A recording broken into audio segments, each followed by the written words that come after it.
Hey guys, today I'll be doing a review of the Marvel Legends Toy Biz Giant Man series Sentry. Now, Sentry has over 42 points of articulation, includes a bonus 32-page comic book, and a piece of Giant Man. On the back of the package, we can see his bio, which I won't read for you, but you can get a look there. There you go. He has some decent intelligence, pretty good strength, really good strength, some good speed, durability, energy projection, and decent fighting skills. Collect them all. Other characters in this wave, we have Sabretooth, Captain Britain, Kitty Pryde, Ant-Man, Thor, Havoc, Warbird, or Miss Marvel, and Weapon X or Wolverine. And then we have Sentry, who comes with his bearded head, his Sentry head, and I think he had a body variant too, which was like from a later print or something like that. And as you can see, build your own Giant Man, who is a giant 13.5 slash 34.25 centimeters. So pretty big figure there. If I can collect all the pieces for Ant-Man, or Giant Man. So, without any further ado, let's get Sentry out of the package and see what he looks like. And here we have Sentry out of the package. First off, let's look what he comes with. First off, he comes with the New Avengers, issue number 3. Of course, there's Sentry. Sorry, it's kind of hard to see. There you go. Next off, he comes with the elbow of Giant Man. Pretty cool looking Build-A-Figure piece. More expensive Build-A-Figure, so probably one I'll never finish. Here we have Sentry. Alright, first off, I love his face sculpt. It has that really cool appeal to it. I really like the long hair and the beard. It's actually one of the nicer face sculpts I've actually seen on Marvel Legends. I like how all the hair is nicely sculpted and all of the great shading in it. Darker there on that side, brighter on this side with all the light streaks running through it. Of course, the beard has the same effect. There's Sentry. Unfortunately, the face sculpt is the best part of this figure.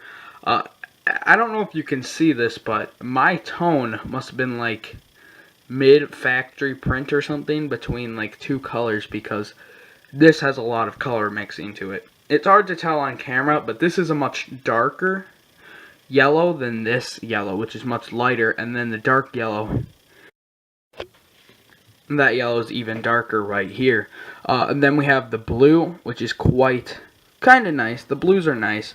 It also has this kind of weird texture to it throughout, like a weird sandy texture, and then the paint applied here is very thick.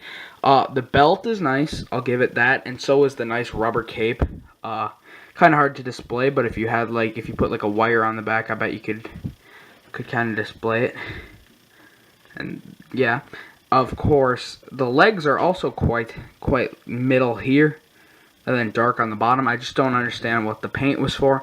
Maybe Toy Biz did this intentionally as shading, but it looks kind of weird because you can tell what's the base plastic, and I still don't understand why they had that weird paint. It's almost like it's a paint defect. Like I don't think the plastic's bumpy like this. It almost looks like the paint itself. I don't know if this is just on my figure.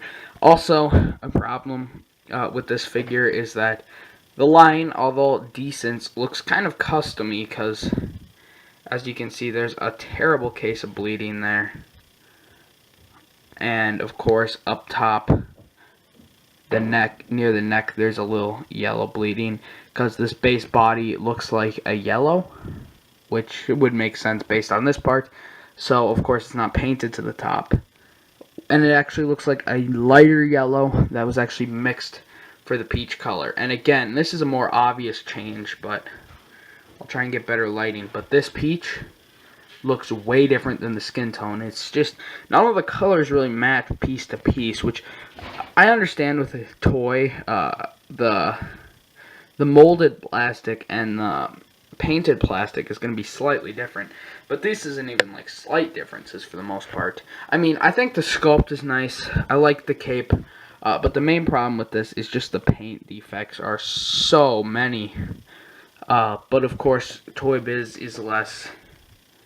isn't as big as Hasbro, or wasn't as big as Hasbro, so they couldn't always get the paint as perfect. So I guess I understand that. The sculpt is still much better than what would be produced nowadays, and considering that this guy isn't like a huge favorite of mine, he'll probably be on my second row or something of my Avengers display. So considering that, I doubt it'll really bother me in the long run, but if he's one of your favorites that you're going to have up front, you'll kind of notice that. Articulation on this guy, his head can go way down, and if you had the other version, oops, sorry, it could also go way up, but with this hair, it hinders. So if you want to cut down the hair a little to like here, or something like that, it wouldn't be hindered, and on the variant versions you would have that problem solved. Head is also on a ball joint. Arms can swing all around as they are on ball hinge, swivel above the elbow, double jointed elbows. Hands can go forward and back. Individual finger articulation, it's kind of hard to do though. See, 1, 2, come on, 3. I never really loved individual finger articulation. I always liked it, but I always thought, like, I want to get Sentry into a punching pose. Unless it's a big figure that you can also bend in the middle. I always thought it was kind of weird because it looks like this. And I think that would hurt you a little when you punch someone. Next off, we got an abdomen crunch. A very nice abdomen crunch, too, at that. The belt gets in the way, and the belt is of course attached in, so you can't really do much about that unless you cut off the belt or detached it and slid it down or something like that. Legs are on ball hinged, and it's one of the better moving ball hinge, which is nice. There's a swivel under the leg, double jointed knees, and of course we got a swivel over the boot. And foot has a good amount of articulation, a toe joint, and a little bit of a swivel. So, overall, first off, let's get a size comparison before I do my final thoughts, just briefly while I had this figure out too. As you can see, he's a little shorter than Iron Man. Actually, if I stood Iron Man up straight, neither of them are standing exactly straight. And Iron Man's a little closer to you guys, but from my point of view, they're close to the same size. So he fits in scale nicely with your newer Marvel Legends, if that's the majority of your collection. I assume he fits in good with your older your older Marvel Legends, from what I've handled. The figure looks pretty good. If he's one of your first tier figures, I think they were making another one.